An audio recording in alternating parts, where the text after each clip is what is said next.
Alright guys, so you've seen I had the blender out in the first part of the video. It's an old blender my grandma actually had in her garage. She wasn't using it no more. I was like, hey, I need that. I'm gonna try this. So I started blending up some of my old filament. And I'll see if I can show you a little bit in this box. It does take a while to do.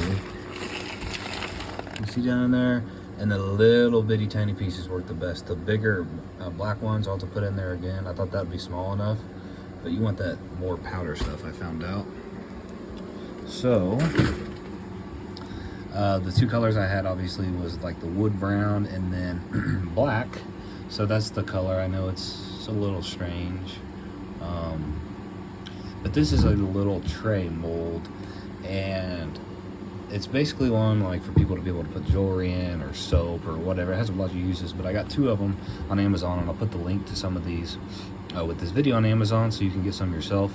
I did figure out the very first silicone mold I used tore up last night, so I'm not sure if it's the mold, but it was very hard. It was like the silicone was fully melted to the plastic, so that's not good. But this one has been setting out to cool since last night, and it appears this silicone, which is also by a different company, I'm not going to put the one that broke on me in the link for you to buy, but this one is peeling off easy. So it has to do with you really got to let it cool. Even though I could touch the plastic last night, I don't know, I'm not too sure really. But I did read that silicone melts at like 2400 degrees, and I've been putting this, I'm using a little fryer. Hold on, I'll show you real quick. Some people use toaster ovens. Here in my exhaust room, I'm using one of these old air cookers. I've been doing it 30 minutes at a time, and I have it on 400 degrees, and that's 400 degrees Fahrenheit.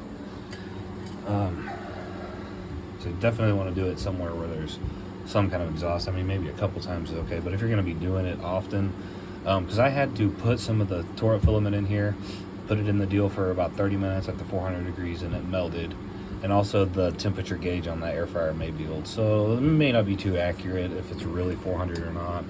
But anyway, this is what I ended up with, and there is bubbles here. They're coming up. That may be due to it being too warm. I don't know. Not a big deal. A Dremel I can use and put that down. Or also just using one of these little mouse sanders. And I also figured out using a heat gun will actually pop the bubbles, but then they're a little hollow, so it doesn't really matter.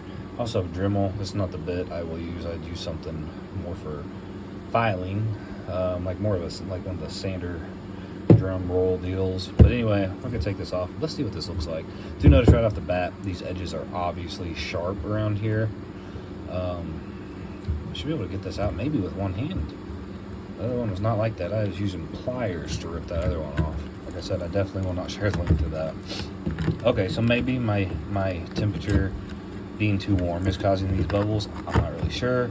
Or these are air pockets where the filament wasn't getting. So I'm not really too sure how you can do that.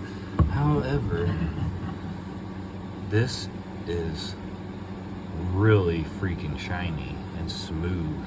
So a little bit of sanding to that, I think it would be pretty cool. It's a nice little dish. You can see it's about that size of my hand. I got pretty decent sized hands, but also here's a Bible we offer on our website if you want to check it out, weavercustomengravings.com. I'll also put a link to that. But this is just for fun here with some old 3D print filament. Definitely recommend using some of these and trying it.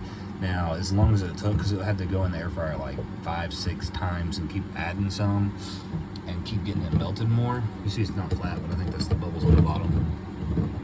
The bubbles on the bottom, I mean, and not, so it's not level. Flat wasn't probably the proper term, but anyway, that's it for this video. Thanks for watching. Hopefully it gives you all an idea of how I'm doing it and how this works to recycle some stuff. So, bye-bye.